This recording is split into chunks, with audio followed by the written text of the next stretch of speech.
السلام عليكم ورحمة الله وبركاته. الحمد لله رب العالمين والعاقبة للمتقين والصلاة والسلام على رسوله الكريم. أما بعد، قال الله تعالى: ولكم ما كسبتم صدق الله العليم. وقال نبينا محمد صلى الله عليه وسلم: ما أكرم شاب شيخا لسننه إلا قيد الله له من يكرمه عندك سنا، أو قال كما عليه الصلاة والسلام. قالوا سبحانك لا علم لنا إلا ما علمتنا إنك أنت العليم الحكيم. அளவற்ற அருளாளனும் நிகரற்ற அன்புடையனும் ஆகிய எல்லாம் வல்ல அல்லாஹ்வின் பெயரை கொண்டு ஆரம்பம் செய்கிறேன். எல்லா புகழும் அல்லாஹ் ஒருவனுக்கே உரித்தாகட்டுமாக. கண்மணி நாயகம் ரசூலுல்லாஹி ஸல்லல்லாஹு அலைஹி வஸல்லம் அவர்களின் மீதும் அவர்களுடைய குடும்பத்தார்கள் மீதும் அன்னாருடைய வாழ்க்கை வழிமுறைகளை பின்பற்றிய சத்திய சஹாபாக்கள், தாபியன்கள், தபா தாபியன்கள், நாதாக்கள், ஷஹதாக்கள், வலிமார்கள், நல்லோர்கள் என நம் அனைவர் மீதும் அல்லாஹுவின் அன்பும் அருளும் என்றென்றும் நிறைவாக உண்டாவதாக. ஆமீன். கண்ணியத்திற்கும் மிகுந்த மரியாதை குறித்தான அல்லாஹுவின் மென் மக்களே, வரம்பு மீறினால் சோதனைகள் வரும் என்ற தலைப்பில் சில செய்திகளோடு முழு செய்தியும் எடுத்துரைக்க வல்ல நாயகன் எனக்கு தௌஃபீக் செய்யட்டும். ஆமீன். அல்லாஹு தஆலா இந்த மண்ணிலே மனிதர்களை படைத்ததின் நோக்கம் அமைதியாக, ஒற்றுமையாக, நிம்மதியாக, ஒருவருக்கொருவர் அரவணைத்துக் கொண்டு வாழ வேண்டும் என்ற நோக்கத்திற்காக வேண்டியே படைத்திருக்கிறான். மொழிகள் மாறலாம், நிறம் மாறலாம், இனம் மாறலாம், கலாச்சாரம் மாறலாம், பண்பாடு மாறலாம், நாகரிகம் மாறலாம், வாழக்கூடிய இடங்கள் மாறலாம். இப்படி எல்லா வகையும் மாறினாலும் மனிதன் என்ற ஒரு போர்வைக்குள் மனிதன் என்றைக்கும் மாற மாட்டான். அந்த அடிப்படையில் உலகில் மனிதன் எங்கு வாழ்ந்தாலும் அவன் மனிதன் தான். அவன் கொண்டுள்ள மார்க்கத்தை கொண்டு அவனுக்கு அடையாளம் சொல்லப்படுகிறது. அவன் முஸ்லீம், அவன் யூதன், அவன் கிறிஸ்துவன் என்றெல்லாம். மொத்தத்தில் உலகத்தில் வாழக்கூடிய மனிதர்கள் எல்லோரும் அல்லாஹ்வுடைய அடியார்கள். நாம் கவனிக்க வேண்டிய செய்தி, வரம்பு மீறினால் சோதனைகள் வரும் என்ற தலைப்பை நாம் மையப்படுத்தியதின் நோக்கம், நம் எல்லோருக்கும் தெரியும். கடந்த ஏறக்குறைய ஒரு 10 நாட்களாக நாம் பார்க்கின்றோம், அமெரிக்காவில் லாஸ் ஏஞ்சலில் ஏற்பட்டுள்ள ஒரு பலத்த காற்று, கடுமையான வெப்ப காற்றின் மூலமாக அந்த பகுதியில் உள்ள எல்லா கட்டிடங்களும், அந்த பகுதியை சுற்றி உள்ள எல்லா மரம், செடி, கொடிகளும், வாழக்கூடிய மனிதர்கள் உட்பட எல்லோரும் விரண்டு ஓடக்கூடிய ஒரு அவல நிலையை நம்மால் வலைதளங்களிலே பார்க்க முடிந்தது. ஏனென்றால் இந்த கடுமையான தீ விபத்து எப்படி ஏற்பட்டது என்பதை ஆய்வு செய்து பார்க்கின்ற பொழுது அங்குள்ள உள்ளூர் வானிலை ஆய்வாளர்கள் சொல்லக்கூடிய ஒரு செய்தி, மரம், செடி, கொடிகள் இவையெல்லாம் காய்ந்து விட்டன, வெப்ப காற்றின் மூலமாக அவையெல்லாம் தீப்பிடித்து எரிகிறது என்பதெல்லாம் சொல்லுகிறார்கள். ஆனால் அது உண்மை கிடையாது. அதே நிலையில் தீ ஏற்படுவதற்கு காரணம் என்ன என்பதை இன்னும் ஆய்வு செய்து பார்க்கின்ற பொழுது அதற்கான சரியான பதில்கள் இன்னும் கண்டுபிடிக்க முடியவில்லை. 10 நாட்களாக அணைக்க முடியாத ஒரு தீ, 10 நாட்களாக கொழுந்து விட்டு எரியக்கூடிய ஒரு கடுமையான தீ, இவையெல்லாம் எப்படி துவங்கியது, எதனால் ஏற்பட்டது என்று உலகத்திலேயே வல்லரசு நாடு என்று பெருமை பாராட்டி கொள்ளக்கூடிய அமெரிக்கா, இங்கிருந்து பயணம் புறப்பட்டாலும், உலகில் எந்த மூலையிலிருந்து அந்த நாட்டுக்கு பயணம் புறப்பட்டாலும் ஏறக்குறைய 24 மணி நேரம் ஆகும். ஒரு நாள் முழுக்க போக வேண்டிய ஒரு நாட்டினுடைய அந்த உச்சமான அந்த நாடு, பெருமை பாராட்டி கொள்ளக்கூடிய நாடு, தன்னை வல்லரசு என்று சொல்லிக் கொள்ளக்கூடிய நாடு, மற்ற நாடுகளுக்கெல்லாம் ஏவுகளையும் ஆயுதங்களையும் சப்ளை செய்யக்கூடிய நாடு, எல்லா வகையிலையும் பொருளாதாரத்திலே முதன்மையாக இருக்கக்கூடிய நாடு, இன்றைக்கு அந்த நாட்டில இவ்வளவு பெரிய பாதிப்பு எப்படி உண்டானது என்பதை அங்குள்ள ஆய்வாளர்களால் இன்னும் செய்ய முடியவில்லை, கண்டுபிடிக்க முடியவில்லை என்று சொன்னால் இது உண்மையிலேயே ஆச்சரியமான ஒரு செய்தியாகவும் மிகைக்கக்கூடிய செய்தியாகவும் இருக்கிறது. மேலான பெருமக்களே, கலிபோர்னியாவில் ஏற்பட்டுள்ள அந்த தீ விபத்தை நாம் கவனித்து பார்க்கின்ற பொழுது அங்கு உள்ளூரில் உள்ள அந்த தீ விபத்தினுடைய அதனுடைய தலைவர் டேவிட் அகுனாவின் கூற்றுப்படி அவர் சொல்லக்கூடிய செய்தி, பொதுவாக இது போன்ற காட்டு தீ எல்லாம் ஏற்படுகின்ற பொழுது ஏறக்குறைய 95% மக்களால் ஏற்படும். ஆனால் இந்த தீ என்பது எப்படி ஏற்பட்டது என்பதை இன்னும் எங்களால் கண்டுபிடிக்க முடியவில்லை என்று அவரே ஆச்சரியப்படுகின்ற அளவுக்கு ஒரு உண்மை செய்தியை பத்திரிகைகளிலே பகிர்ந்துள்ளார். எனவே லாஸ் ஏஞ்சல் சொல்லக்கூடிய அந்த காட்டு தீயால் அங்கு உள்ள எத்தனையோ கட்டிடங்கள், எத்தனையோ மரம் செடிகள், எத்தனையோ மனிதர்களுடைய ஏக்கர்கள், நிலங்கள், பரப்பளவு எல்லாவற்றும் இன்றைக்கு எல்லாம் நாசமாகி மண்ணோடு மண்ணாகி எரிந்து சாம்பலாகி எவையெல்லாம் அழகாக காட்டப்பட்டதோ இன்றைக்கு அவையெல்லாம் அசிங்கமாக அதே வலைதளங்களிலே காட்டப்படக்கூடிய ஒரு அவல சூழலை இன்றைக்கு நம்மால் பார்க்க முடிகிறது. ஏறக்குறைய 13 லட்சம் கோடி அளவுக்கு இன்றைக்கு அங்கு சேதாரம் ஏற்பட்டிருக்கிறது. இதை விவரித்து உதாரணப்படுத்தி சொல்வதாக இருந்தால் 2024 2025 இந்திய பிரதமருடைய இலவச வீட்டினுடைய திட்டத்திற்கு எந்த அளவுக்கு தொகையை அவர்கள் வகுத்துள்ளார்களோ ஒதுக்கியுள்ளார்களோ அந்த தொகையை விட கூடுதலாக இன்றைக்கு அமெரிக்காவில் லாஸ் ஏஞ்சல்ஸ் சொல்லக்கூடிய ஒரு மாநகரத்தில் மிகப்பெரிய தீ விபத்து உண்டாயிருக்கிறது. அந்த அளவுக்கு பொருள் சேதாரம் ஏற்பட்டு என்பதாக பத்திரிகையில் நம்மால் செய்திகள் பார்க்க முடிகிறது. அன்பார்ந்த அல்லாஹ் நல்லடியார்களே, நாம் பார்க்கக்கூடிய இந்த செய்தி, இந்த இவ்வளவு பெரிய தீ விபத்து இது உண்மையிலேயே இறைவனுடைய தண்டனையா அல்லது இயற்கையா என்று நாம் 2 கோணங்களில் பார்க்கின்ற பொழுது மூமின்கள் எடுத்த எடுப்பில் இது தண்டனை என்று சொல்லிவிடவும் கூடாது, அல்லது இதை இயற்கை என்றும் சொல்லிவிடவும் கூடாது. தண்டனையாக இருக்கலாம் அல்லது இயற்கையாக கூட இருக்கலாம். அல்லாஹு அலம். எல்லா பொருட்கள் மீது சக்தி பெற்றவன் அல்லாஹ், எல்லாவற்றையும் அறியக்கூடியவன் அல்லாஹ். எனவே ஒரு தண்டனை, ஒரு பேரழிவு வருகின்ற பொழுது அதை தண்டனையாக முடிவு செய்யக்கூடிய இடத்தில் மனிதர்கள் கிடையாது, ரப்பு மாத்திரம்தான் இருக்கிறான். முஸ்லிம்கள் நாம் இதை எப்படி எடுத்துக்கொள்ள வேண்டும் என்று சொன்னால், இது போன்ற பயங்கர விபத்துக்கள் ஏற்படுகின்ற பொழுது, கட்டுக்கடங்காத காட்டு தீ பரவி ஒரு ஊரே, ஒரு மாநகரமே எரிந்து சாம்பலாகிற பொழுது மற்ற நாடுகளில் உள்ள இஸ்லாமியர்கள், மற்ற நாடுகளில் உள்ள முஸ்லிம்கள் இவையெல்லாம் பார்க்கின்ற பொழுது தன்னை ஒரு புறம் சீர்திருத்தம் செய்து கொள்ள வேண்டும். பயப்படாத வாழ்க்கை, அல்லாஹ்வுக்கு பயந்து வாழ பழகி கொள்ள வேண்டும். அல்லாஹ்வை பயப்படாமல் ஏனோதான வாழக்கூடிய முஸ்லிம்கள் இது போன்ற தீயை பார்க்கின்ற பொழுது இவையெல்லாம் நரகத்தினுடைய ஒரு பங்காக இருக்குமோ என்ற அச்சத்தை உள்ளத்திலே முஸ்லிம்கள் வாழும் பொழுது உள்ளத்திலே கொண்டு வர வேண்டும். அமெரிக்காவினுடைய அதிபர் ட்ரம்ப் அந்த தீ விபத்து ஏற்படுவதற்கு முன்னால், ஏறக்குறைய 2 நாட்களுக்கு முன்னால் அவர் வலைதளங்களில் பதிவிட்ட ஒரு செய்தி, சுத்தியுள்ள அனைத்து வளைகுடா நாடுகளிலும் நெருப்பு காட்சிகள் காட்டப்படும், நெருப்பாக பார்க்கப்படும் என்ற ஒரு செய்தியை, ஒரு வார்த்தை அவர் ட்விட்டரிலே, அவர் வலைதளங்களிலே வெளியிட்ட செய்தி 2 நாட்களுக்கு பின்னால் இன்றைக்கு நாம் பார்க்க முடிகிறது. எந்த இடத்திலிருந்து மற்ற வளைகுடா நாடுகள் எல்லாம் நகரங்கள் நரகத்தை போன்று காட்சியளிக்கும் என்று சொன்னாரோ, அது எந்த நேரத்தில் சொன்னாரோ, அது தண்டனையாக மாறியதோ அல்லது படிப்பனையாக மாறியதோ அல்லது விழிப்புணர்வுக்காக அல்லாஹ் அமைத்தானோ என்னமோ அல்லாஹ் வெளிச்சம். ஆனால் சொன்ன அடுத்த 2 நாட்களுக்கு பின்னால் நம்மால் பார்க்க முடிகிறது எங்கிருந்து அந்த தீ தூங்கியது என்பது அல்லாஹ்வுக்கு போதுமானது. மேலான பெருமக்களே, இது போன்ற கடுமையான ஒரு இயற்கையினுடைய வெப்பநிலை, கடுமையான தீ விபத்து உண்டாகின்ற பொழுது முஸ்லிம்கள் எடுத்த எடுப்பில் என்னென்ன தொல்லைகள் எல்லாம் தந்தார்கள், என்னென்ன கஷ்டங்கள் எல்லாம் கொடுத்தார்கள். கொஞ்சம் நஞ்சமா முஸ்லிம்களை சாகடித்தார்கள், பலஸ்தீனை கொஞ்சம் நஞ்சமா பாடுபடுத்தினார்கள்.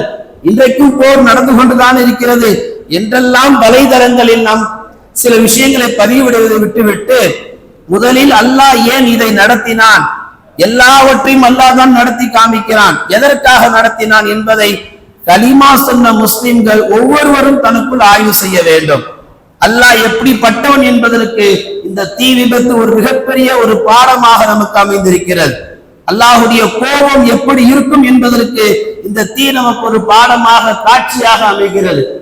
நீங்கள் கவனித்து பாருங்கள், பிரம்மாண்டமான வானம், பிரம்மாண்டமான பூமி, பிரம்மாண்டமான சமுத்திரம், இவைகளிலிருந்து ஏற்படக்கூடிய பேரலைகள், கடல்ல சாதாரணமா அலை வந்து அதை யாரும் சுனாமின்னு சொல்ல போறது இல்ல. ஒரு ஆலமர அளத்துக்கு தாண்டி வந்து அதுதான் சுனாமின்னுவோம். சாதாரணமா பெய்யக்கூடிய மழையை யாரும் அபாய மழைன்னு சொல்ல போறது இல்ல. நல்ல கனமழைன்னு சொன்னாதான் அது அபாய மழைன்னுவோம். சும்மா லேஸ் மாசா ஆடக்கூடிய அந்த பூமியை நாம் என்ன செய்ய போறது இல்ல, யாருமே வந்து நிலநடுக்கம் சொல்ல போறது இல்ல.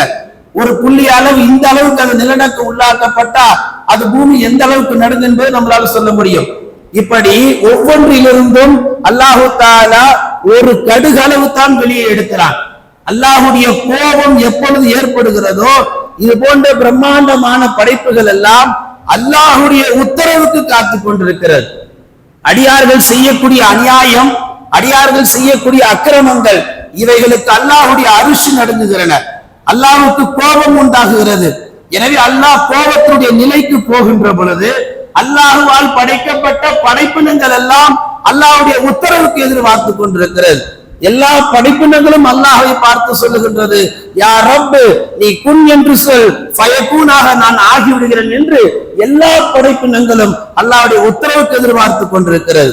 இன்றைக்கு அமெரிக்காவில் ஒரு பகுதி எரிந்து சாம்பலாகி கிடப்பதற்கு முதல் காரணம் ஒரு வத்தி குச்சியில் உருவான ஒரு தீப்பொறிதான்.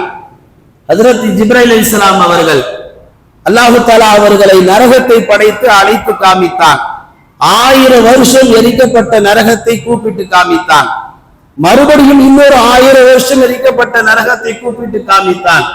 இப்படி 3000 ஆண்டுகள் நரகத்தை எரிக்கப்பட்டதற்கு பின்னால் ஜிப்ரைல் அவர்களை அல்லாஹு தஆலா கூப்பிட்டு காமிக்கிறான், ஜிப்ரைலே இந்த நரகமானது கிட்டத்தட்ட 3000 ஆண்டுகள் எரிக்கப்பட்டிருக்கிறது. ஒன்றல்ல ரெண்டல்ல 3000 ஆண்டுகள். எனவே இந்த நரகத்திலிருந்து ஒரு குண்டூசி அளவு ஒரு ஓட்டை விழுந்து அந்த ஓட்டையிலிருந்து நெருப்பின் ஜுவாலை இந்த பூமியில விழுந்தால் இந்த பூமி முழுக்க எரிந்து சாம்பல் ஆகிவிடும் என்று அல்லாஹு ரப்புல் ஆலமீன் தன் படைப்பினுடைய வல்லமையை ஹஜ்ரத் ஜிப்ரீல் அலைஹிஸ்ஸலாம் அவரிடத்தில் சொல்லி காமிக்கிறான். ஜிப்ரீல் அலைஹிஸ்ஸலாம் அவர்கள் அந்த காட்சியை பார்த்துவிட்டு நபிகள் நாயகம் ஸல்லல்லாஹு அலைஹி வஸல்லம் வந்து சொல்லுகிறார்கள், ரசூலுல்லாஹ் கேட்கிறார்கள், யா ஜிப்ரீலே உங்கள் முகம் என்ன கருத்து இருக்கிறது? ஜிப்ரீலே உங்கள் முகம் என்ன கருத்து இருக்கிறது? ஜிப்ரீல் சொன்னார்கள், இப்போதுதான் அல்லாஹு தஆலா எனக்கு 3000 ஆண்டு காலமாக எரிக்கப்பட்ட நரகத்தை எனக்கு காட்சியாக காமித்தான். யா ரசூல், அந்த நரகத்திலிருந்து ஒரு ஓட்டை அளவு ஒரு வெறிப்பொறி வந்தால் இந்த பூமியில புற்பூண்டுகள் முளையாது, இந்த பூமி எரிந்து சாம்பலாகிவிடும். இன்றைக்கு அமெரிக்காவில எரிந்து கொண்டிருக்கக்கூடிய அந்த லாஸ் ஏஞ்சல்ஸ் சொல்லக்கூடிய அந்த மாநகரம் ஒருவேளை அல்லாஹ்வுடைய பார்வையில் ஏற்பட்ட ஒரு நெறிப்பொறியாக இருக்குமோ என்ற அச்சத்தையும் முஃமின்களுடைய உள்ளங்களிலே ஏற்படுது என்பதை இந்த நேரத்தில் நாம் புரிந்து கொள்ள வேண்டும். மேலான பெருமக்களே, இது போன்ற நேரத்தில் தான் முஸ்லிம்கள் தங்களுடைய ஈமானை பலப்படுத்திக் கொள்ள வேண்டும். பொதுவா பயம் எப்ப உண்டாகும்? ஏதாவது பய காமிச்சாதான் உண்டாகும். சும்மா பயப்படுனா யாரும் பயப்பட மாட்டாங்க. இது அதான உண்மை. ஒரு வீட்டுல ஒரு வாப்பாக்கு புள்ள எப்ப பயப்படும்? நான் வாப்பா நான் பாவான்னு சொன்னா அந்த புள்ள பயப்படாது. வாப்பா அவர் என்ன ஸ்டைல் வெளியே காமிக்கணும் அப்பதான் புள்ள பயப்படும். ஒரு பள்ளிக்கூடத்துல ஒரு ஆசிரியர், நான் உங்களுக்கு எல்லாம் ஆசிரியர் சொன்னா மாணவர்கள் பயந்துருவார்களா? பயப்பட மாட்டாங்க.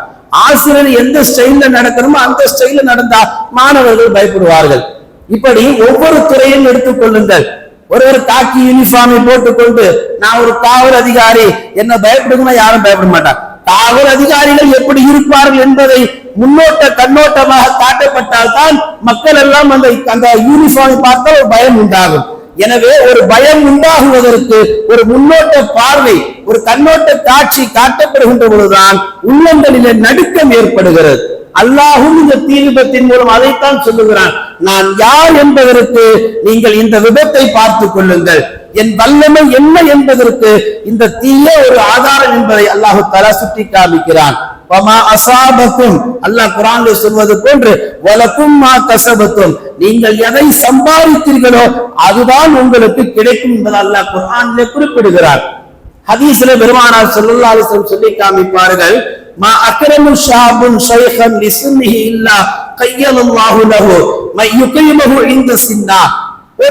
ஒரு வாலிப அடைந்த ஒரு வாலிபர் ஒரு வயதான ஒரு வயோதிகருக்கு கண்ணியம் செலுத்துகிறார். பொதுவா இன்னைக்குள்ள வாலிபர்களுக்கு அந்த நற்பண்பே கிடையாது. அந்த வாலிபர்கள் பெரியவர்களை மரியாதை செய்யற பண்பே கிடையாது.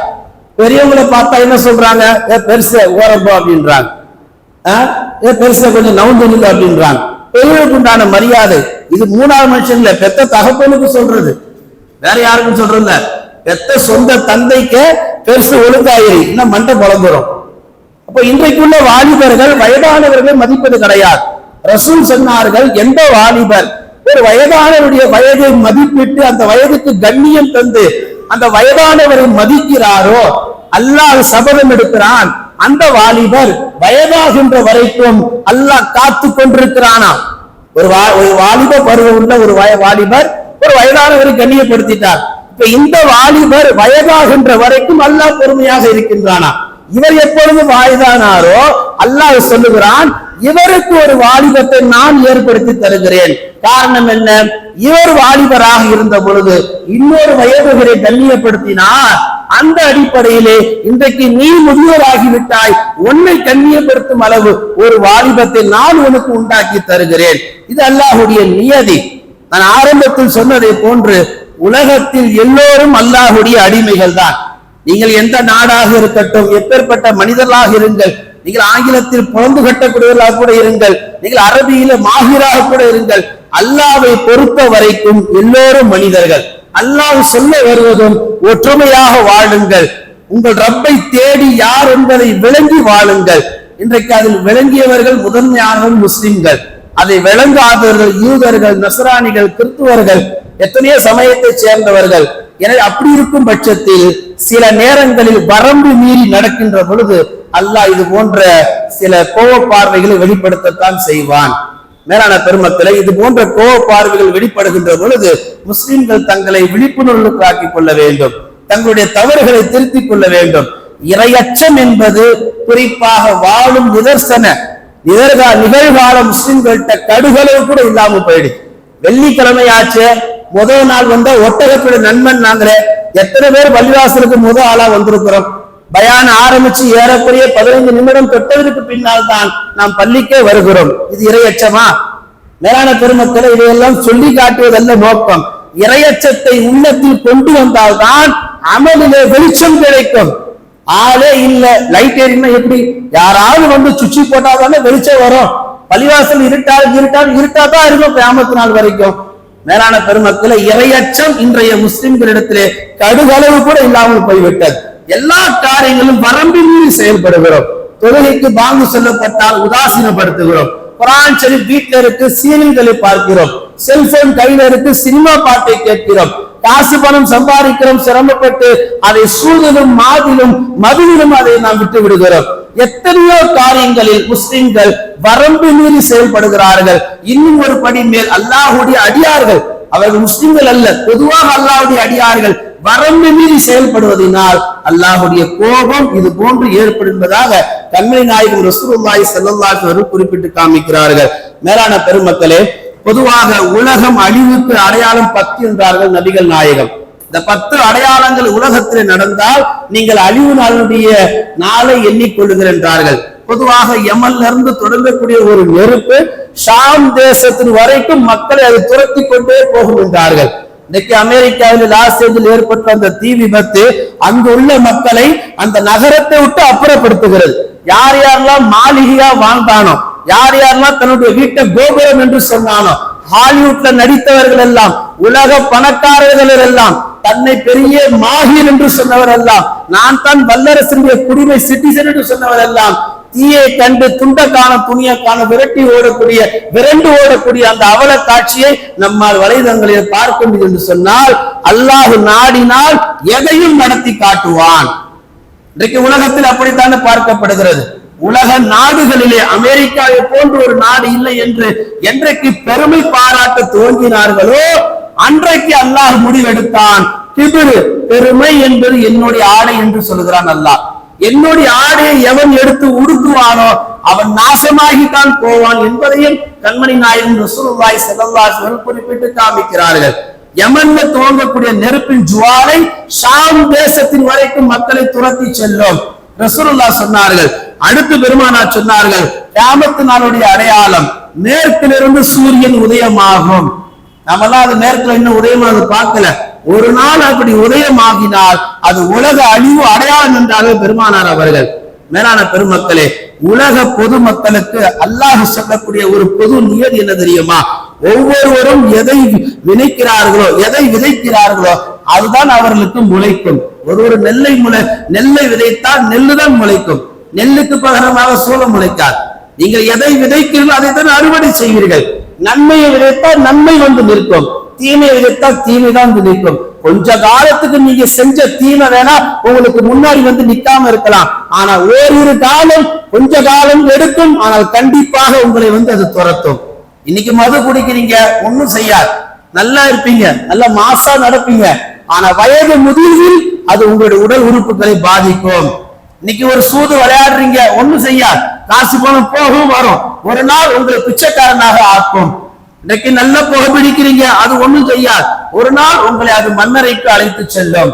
நீங்கள் செய்யக்கூடிய தீமை ஒரு நாள் இல்லை ஒரு நாள் உங்களை பழிவாங்க பின்தொடர்த்தும். அந்த வரிசையிலே மனிதர்களை நிம்மதியாக வாழ விடாமல் எத்தனையோ நாடுகளுக்கு குண்டுகளை வீசி, எத்தனையோ நாட்டினுடைய முஸ்லிம்களை தூங்குகின்ற பொழுது, பால் குடிப்பாட்டுகின்ற பொழுது, சாப்பிட்டுக் கொண்டிருக்கின்ற பொழுது, குளித்துக் கொண்டிருக்கின்ற பொழுது எத்தனை முஸ்லிம்கள் அந்த குண்டனுடைய சத்தத்தில் இறந்து போனார்கள். பலஸ்தீன்ல கிட்டத்தட்ட 15 மாதங்களாக போர் நடந்து கொண்டிருக்கிறது. நேற்றைக்கு முந்தா நேத்தோ ஒரு மிகப்பெரிய பிளாஷ் செய்தி என்னன்னு கேட்டீங்கன்னா, வைரலாகக்கூடிய செய்தி, எந்த போரும் நடக்கக்கூடாது, எல்லா போரையும் நிப்பாட்டப்பட வேண்டும், எந்த போரும் நடந்தால் அந்த நாட்டிலே மீண்டும் போர் தொடரும் என்று வல்லரசு நாடாகிய ட்ரம்ப் அறிவித்ததை நம்மால் பார்க்க முடிகின்றது. அல்லாஹ் தஆலா எப்படிப்பட்டவன் பாருங்கள். நீங்கள் ஒரு சூழ்ச்சி செய்வீர்கள், அல்லாஹ் ஒரு சூழ்ச்சி செய்வான். இன்னஹும் யகைதுன கைதன் வ அகைது கைதா. நீங்கள் செய்யக்கூடிய சூழ்ச்சியை விட அல்லாஹ் ஒரு சூழ்ச்சி செய்திருப்பான், அதுதான் மேலான என்பது குர்ஆனில் அல்லாஹ் தஆலா பேசி காமிக்கிறான். மேலான பெருமக்களே, வாலிபர்கள் இன்றைக்கு பெரியோர்களை மதிக்கக்கூடியவர்களாக இருக்கப்பட வேண்டும். இன்றைக்கு பெற்றோர்கள் உள்ளம் உடைந்து போகிறார்கள், வயதானவர்கள் உள்ளம் உடைந்து போகிறார்கள். ஆதரவில்லாத எத்தனையோ குழந்தைகள், அனாதைகள் தெருக்களிலே பிச்சை எடுக்கிறார்கள். கணவனை இழந்த மனைவிமார்கள் விதவிகளாக சுத்தி கொண்டிருக்கிறார்கள். இதை எதையுமே கண்டுக்காம நம்ம குடும்பம், நம்ம சந்தோஷம், நம்ம வாழ்க்கை என்று வாழக்கூடிய இந்த சுயநலத்திற்காக வேண்டிதான் அல்லாஹ் இது போன்ற பயங்கர விபத்துக்களை நமக்கு பார்வையாக காமித்துக் கொண்டிருக்கிறான். ஹஜ்ரத் பிலால் ரலியல்லாஹு அவர்கள் ஒரு போர்க்களத்திலே, ஹைபர் போர்க்களத்திலே நடந்து போய் கொண்டிருக்கிறார்கள். ஒரு யூத பெண்மணி ஒரு யூத கணவனுடைய உடலை தன் மடியிலே போட்டுக்கொண்டு அழுது கொண்டிருக்கிறார்கள். ஸல்லல்லாஹு அலைஹி வஸல்லம் கடந்து போனார்கள், பிலாலை பார்த்துட்டார்கள். பிலாலை பார்த்து விட்டு கேட்டார்கள், பிலாலே, அந்த யூத பெண்மணி தன் கணவரை இறந்து போன சோகத்தை மடியில போட்டு அழுது கொண்டிருக்கிறார், ஒரு வார்த்தை என்ன என்று கூட நீ கேட்க மாட்டாயா என்று பிலாலை பார்த்து பெருமானார் கேட்டார்கள். அப்பொழுதுதான் ரசூலுல்லாஹ் சொன்னார்கள், பாதிக்கப்பட்டவர்கள் யாராக இருந்தாலும் அவர்களுக்காக நாம் கருணை காட்ட வேண்டும். இதுதான் சாக்குன்னு சொல்லி நாம கொண்டாட்டத்துல உச்சத்துல போவது அல்லாஹ்வும் ரசூலும் விரும்புவது கிடையாது. போர் நிப்பாட்டப்பட்டாலும், பலஸ்தீனுக்கு வெற்றி கிடைத்தாலும், எத்தனை போர்கள் முழுமையாக நிப்பாட்டப்பட்டு எல்லா போர்களுக்கும் ஒப்பந்தம் கொண்டு வந்தாலும் இந்த நேரத்தில் முஸ்லிம்கள் குதிப்பது என்பது ஆகுமானது அல்ல. அல்லாஹ் நாடினால் எப்படி வேண்டுமானாலும் மாற்றுவான். மேலான பெருமக்களே, ஏதோ அல்லாஹுடைய கருணை முஸ்லிம்கள் மீது இறங்கி இருக்கிறது. இந்த தீ விபத்தின் மூலம் அல்லாஹ் ஒரு அச்சத்தை வல்லரசு நாடு என்று பெருமை பாராட்டிக் கொள்ளக்கூடிய உள்ளங்களிலும் கூட அல்லாஹ் அக்பர் என்று சொல்ல வைத்திருக்கிறது. யார் யாரெல்லாம் அல்லாஹ்வை மறுத்தார்களோ, தீயை பார்த்த அடுத்த கணம் தெரு வீதிகளில் குழந்தைகள் எல்லாம் அல்லாஹு அக்பர் என்ற வார்த்தை முழங்கிக் கொண்டு ஓடிய அந்த வீடியோக்கள் நம்மால் பார்க்க முடிகிறது. ரசூலுல்லாஹ் சொன்னார்கள், கடுமையான தீ விபத்து ஏற்பட்டால் நீங்கள் எல்லாம் என்ன செய்யுங்கள், தக்பீரை முழக்கம் இடுங்கள் என்றார்கள் பெருமானார். கடுமையான தீ விபத்து இன்றைக்கு வலைதளங்களை நம்மால் பார்க்க முடிகிறது. அந்த தீ விபத்தை பார்த்து ரசிக்கக்கூடிய ஒரு கூட்டம் இருக்கத்தான் செய்கிறது. அது தவறு என்றார்கள் கண்மணி நாயகம். கடுமையான தீ விபத்து ஏற்படுகின்ற பொழுது அல்லாஹு அக்பர் என்ற வார்த்தை சத்தமிட்டு சொல்லுங்கள். எப்பேற்பட்ட சக்தி வாய்ந்த இயற்கையின் பேரழிவாக இருந்தாலும் அந்த அல்லாஹு அக்பர் என்ற இந்த வார்த்தைக்கு அந்த இயற்கையின் பேரழிவு அடங்கும் என்பதாக கண்மணி நாயகம் ரசூலுல்லாஹி ஸல்லல்லாஹு அலைஹி வஸல்லம் குறிப்பிட்டு காமிக்கிறார்கள். எத்தனையோ பேர்கள் கடலிலே சுனாமி வருகின்ற பொழுது அது எப்படி வருது, தென்னை மரத்துக்கு அளவுக்கு வருதுன்னு சொன்னாங்க. ஒரு வாட்டி பார்த்துட்டு வரும், போனவெல்லாம் போயிட்டான், அந்த அலையில போயிட்டான். இது போல இயற்கையின் அழிவை ரசிக்க போறவங்க எல்லாம் அந்த ஆபத்திலே அந்த மிகப்பெரிய சூழ்ச்சியை போய் மாட்டிக்கிட்டாங்க. அல்லாஹ்வும் ரசூலும் சொல்லுகிறார்கள், இது போன்ற இயற்கையான அழிவுகள் வருகின்ற பொழுது அது வெறுமனே ஒரு சாராருக்கு ஏற்படக்கூடிய தண்டனை என்று நீங்கள் எடுத்துக் கொள்ளாதீர்கள். தப்பு செஞ்சவனுக்கு தண்டனையா இருக்கலாம், தப்பு செய்யாதவனுக்கு விழிப்புணர்வுகளா இருக்கலாம், அல்லது எப்படியும் ஏனோ தான வாழ்க்கையை வாழக்கூடிய ஒரு மனிதனுக்கு இது ஒரு பாடமாக கூட இருக்கலாம். எனவே அங்கு ஏற்பட்ட அந்த தீ விபத்தை ஏதோ அவங்க காலங்காலமா தப்பு பண்ணிட்டு இருக்கிறாங்க, அல்லாஹ் அவங்களுக்கு கொடுத்த சரியான தண்டனை என்று முஸ்லிம்கள் ஆறுதல் அடையக்கூடாது. அங்கு ஏற்படுத்திய அந்த தீ விபத்தை அல்லாஹ் நம் குடும்பத்தில் ஏற்படுத்த எவ்வளவு நேரம்? கொளுத்தி போட்டாதான் எரியணுமா? தகதகன் எரிஞ்சாதான் நாடு வீடு எரியுமா? ஒரு வார்த்தை வெல்லும், ஒரு வார்த்தை கொல்லும் என்றார்கள் கண்மணி நாயகம் ரசூலுல்லாஹி ஸல்லல்லாஹு அலைஹி வஸல்லம். நல்லா இருக்கிற குடும்பத்துல ஒரு வார்த்தையை எடுத்து போடுங்க, அந்த குடும்பமே ரெண்டா போயிடும். அப்போ அல்லாஹு தஆலா ஒற்றுமையா இருக்கக்கூடிய நம்முடைய குடும்பங்களில் இது போன்ற பிளவுகள் கொண்டு வராமல் இருக்க வேண்டும் என்று சொன்னால் நாம் நன்மைகளை மட்டுமே விதைக்க வேண்டும். தீமைகளை விதைத்தால் அது நம்மையும் சுற்றும், நம் சந்ததிகளை சுற்றும் என்பதாக பெருமானார் குறிப்பிட்டார்கள். குர்ஆன் அல்லாஹ் ரெண்டு இடத்துல பேசுவான். ஒரு இடத்தில் அலம் யரவு கம் அஹ்லக்னா மின் கப்லிஹிம் மின் கர்ன், நபியே அவர்கள் பார்க்கவில்லையா எத்தனையோ ஊரார்களை நாம் அழித்திருக்கிறோமே, அவர்கள் பார்க்க வேண்டாமா? குல் சீரு ஃபில் அர்லி சும்மந்துரு கைஃப கான ஆகிபத்துல் முகذிபீன், நபியே அவர்கள் பார்க்கவில்லையா? உலகெங்கும் பூமி எங்கும் சுத்தி வந்தார்கள், எல்லா பிரம்மாண்ட படைப்பையும் பார்த்துவிட்டு எல்லாம் பொய் என்று சொன்னார்கள். அப்படிப்பட்டவர்கள் அழித்தவர்களையும் நீங்கள் பார்க்கவில்லையா? இஸ்ரேல் கொஞ்சம் நெஞ்சமா அநியாயம் செஞ்சது, எத்தனை பெரிய அநியாயம், எவ்வளவு பெரிய அநீதம், எத்தனை முஸ்லிம்களை கொன்று குவித்தது கொத்து கொத்தாக. அத்தனைக்கும் இன்றைக்கு கணக்கிட்டு பார்த்தால் 3500 அமெரிக்கன் டாலர் செலவு பண்ணா கூட அந்த இழப்பை திரும்ப மீட்க முடியாது என்ற அளவுக்கு கூட பத்திரிகை செய்திகள் பார்க்கும் என்று சொன்னால் இன்றைக்கு அந்த அளவுக்கு கடுமையான ஒரு அநீதத்திற்கு ஆளாக்கப்பட்டிருக்கிறார்கள். அதனால் அல்லாஹ் என்னமோ ஏதோ ஒரு படிப்பினைக்காக ஒரு பாடத்திற்காக அல்லாஹ் இந்த தீயை உண்டாக்கி இருக்கிறான். அதுக்காண்டி அல்லாஹ் தான் கொடுத்து அல்லாஹ் தான் எல்லா ஆற்றலும். இன்னல்லாஹ அலா குல்லி ஷைஇன் கதீர், எல்லா வஸ்துக்கள் மீது அல்லாஹ்வுடைய பேர் ஆற்றல் இருக்கிறது. மேலான பெருமக்களே, கிட்டத்தட்ட ஒரு வருட காலம் 15 மாதங்கள் 80க்கும் மேற்பட்ட அணுகுண்டுகளை என்ன செய்தார்கள்? பலஸ்தீன் மீது அவர்கள் ஏவினார்கள். எத்தனை முஸ்லிம்கள் அதில் கொத்து கொத்தாக இறந்து போனார்கள். அது அத்தனைக்கும் பழிவீக்கும் வண்ணமாக இது போன்ற தருணங்களை முஸ்லிம்கள் கொண்டாட்டத்தில் எடுத்துடக்கூடாது. துவா செய்யும். ஒரு கஷ்டத்திலிருந்து அல்லாஹ் நம்மளை பாதுகாத்திருக்கிறான், நம்மளை பெருமூச்சியோட விட்டுருக்கிறான். இன்னைக்கு நம்ம அல்லாஹ் நிம்மதியா வச்சிருக்கிறான். இதுக்கப்புறம் எதிர்த்து நமக்கு தொந்தரவு கிடையாது என்று சொல்லி அல்லாஹ்வுக்கு சுக்ரியா செய்து இப்பொழுது யார் பாதிப்புக்கு உள்ளானார்களோ அந்த நாட்டு மக்களுக்காக அந்த தீ முதலில் அணைய வேண்டும் என்ற ஒரு குறிக்கோளுக்காக வாழும் ஒவ்வொரு முஸ்லிம்கள் துவா செய்தாலே போதும், துவா விதியை கூட மாற்றி வெல்லுவிட்டார் பெருமானார் அவர்கள். மேலான பெருமக்களே, தான் தனி மனிதனாக இருந்தாலும் சரி, அல்லது ஒரு குடும்ப தலைவனாக இருந்தாலும் சரி, அல்லது ஒரு நாட்டினுடைய அதிபராக இருந்தாலும் சரி, ஒரு நாட்டுக்கு தலைவராக இருந்தாலும் சரி, வாழும் காலத்தில் நீதமாக வாழ வேண்டும். அநீதை இழைக்க கூடாது. ஒரு காலத்துல அநீதை இழைச்சிக்கின்னு சீட்டு மேல உட்கார்ந்துட்டு இருந்தோம், ஒரு காலத்துல அக்கிரமம் செஞ்சுட்டு நாட்டாம பண்ணிட்டு இருந்தோம், ஒரு காலத்துல எல்லா அயோக்கியத்தனும் பண்ணிட்டு தன்னை நல்லவன் சொல்லி கொண்டு இருந்தோம். இன்றைக்கு அதுக்கெல்லாம் நேரமே கிடையாது. இன்றைக்கு ஒரு தவறு செய்தால் உடனே அல்லாஹ் தஆலா தண்டிக்க துவங்கி விடுகிறான். நன்றாக யோசித்து பாருங்கள். வியாபாரத்துல பெரிய அடி விழுந்திருக்கும், அது தண்டனை தான். கல்யாணம் குழந்தை இருக்காது, அது தண்டனை தான். குடும்பத்துல ஒற்றுமை இருக்காது, அது தண்டனை தான். எத்தனையோ விஷயங்கள் இன்றைக்கு நாம் இழப்புகளை நாளுக்கு நாள் சந்தித்துக் கொண்டுதான் இருக்கிறோம். எல்லாமே தண்டனை தான். பேர் அலை வர்றது, கடுமையான மழை கொட்டுறது, இது போல தீ விபத்து, இது மட்டுமல்ல தண்டனை. நாம் எவையெல்லாம் இழந்து கொண்டிருக்கிறோமோ அவையெல்லாம் தண்டனை என்றார்கள் கண்மணி நாயகம் ரசூலுல்லாஹி ஸல்லல்லாஹு அலைஹி வஸல்லம் அவர்கள். எனவே அப்படிப்பட்ட தண்டனை தம்மை பாதுகாத்துக் கொள்ள வேண்டும் என்று சொன்னால் வாழும் காலத்தில் நாம் நீதமாக வாழ பழகி கொள்ள வேண்டும். ஏனென்று சொன்னால் நாம் ஒருவரை ஏமாத்தினால் அதற்கு பிரதிபலன் அல்லாஹ் உடனடியாக இந்த உலகத்துல காமிச்சிருவான். ஒரு விவசாயி என்ன பண்ணாரு? தன்னுடைய விவசாயத்துல விளையக்கூடிய அந்த கீரை வகைகளை கொண்டு போய் பக்கத்து ஊர்ல கடைகள்ல வியாபாரம் செய்வார்.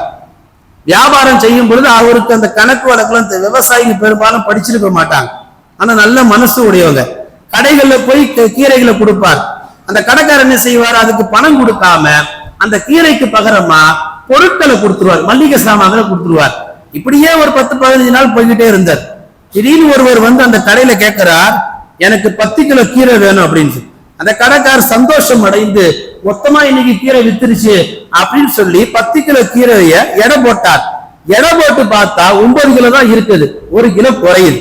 பெரிய அதிர்ச்சி அவருக்கு. வந்தவர் அனுப்பி வச்சுட்டார். விவசாயி மேல கடும் கோபம்.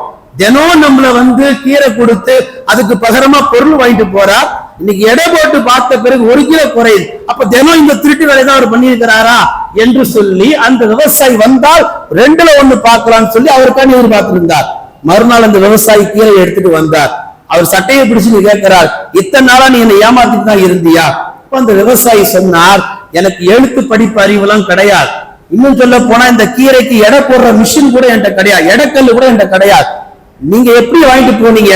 நான் கீரையை கொண்டாந்து கொடுப்பேன், நீங்க அதுக்கு தகுந்த பதில் பொருட்களை கொடுப்பீங்க. ஒரு பச்சை பயிரோ ஒரு தோரம் பருப்போ ஏதோ ஒண்ணு கொடுப்பீங்க. அதை நான் என்ன செய்வேன், வீட்டுல போய் ஒரு தட்டையில நீங்க கொடுத்த பொருளையும் இன்னொரு தட்டையில நான் வச்சிருக்கிற கீரை எடை போட்டு பார்ப்பேன். 2 தட்டையும் எது கனமா இருக்கு, 2ம் சமமா இருந்தா நீங்களும் சரியா கொடுத்திருக்கிறீங்க, நானும் சரியா வாங்கி இருக்கிறேன். ஒருவேளை நீங்க குறைச்சு கொடுத்திருந்தா நான் கேட்டிருப்பேன். இப்படித்தான் நான் தினம் அளவிட்டு போனேன்னா செருப்பால் அடித்தது போன்று இருக்கு அந்த மளிகை கடைக்காரர். இவர் அவரை திருட்டு போய் நினைச்சிட்டு இருந்தார். ஆனா கடைசியில என்ன நடந்தது?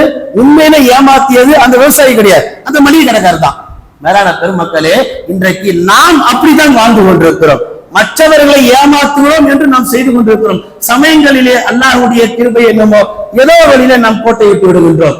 இதையெல்லாம் அல்லாஹ் எதை சுட்டி காமிக்கிறான்? முற்பகல் செய்தால் பிற்பகல் விளையும். நீ ஃபஜருக்கு ஒரு அனிதம் பண்ணியா, ரொம்ப வருஷம் வேணாம், லோகர்ல அல்லாஹ் காமிச்சிருவான். எனவே இறை அச்சத்தோடு வாழ பழகி கொண்டால் அல்லாஹ் வாழும் இந்த உலகில் எல்லா வகையான பரக்கத்துகளை நமக்கு தருவான். பெருமானார் ஸல்லல்லாஹு அலைஹி வஸல்லம் சொல்லி காமிச்சாங்க, ஒரு காலத்தில் ஒரு நபி வாழ்ந்தார். அந்த நபி எப்படி இருந்தார் என்று சொன்னால், ஒரு நிழலுக்காக ஒரு மரத்துக்கு அடியில போய் படுத்து கிடந்தார். கொஞ்ச நேரத்துல பார்த்தா ஒரு எறும்பு அவரை கடிக்க ஆரம்பிச்சது. உடனே அவர் என்ன பண்ணார், அந்த நபி தன்னுடைய எல்லா மூட்டை முடிச்சுகளும் எடுத்து ஓரமா வச்சுட்டு தன்னோட வந்த பணியாட்களுக்கு உத்தரவு போட்டார், அந்த எறும்புக்கு வந்து எரித்து விடுங்கள். அல்லாஹ் உடனே கேட்கிறான் அந்த நபியை பார்த்து, ஒரு எறும்பு உங்களை கடிச்சது, நீங்க அந்த எறும்பை மட்டும் தேடி கண்டுபிடிச்சு அதை எரிச்சிருக்கலாம். ஒரு எறும்பு கடிச்சதற்காக ஒட்டுமொத்த எறும்பு கொண்டு நீங்க கொளுத்துவது என்ன நியாயம் என்று அல்லாஹ் கேட்டான்.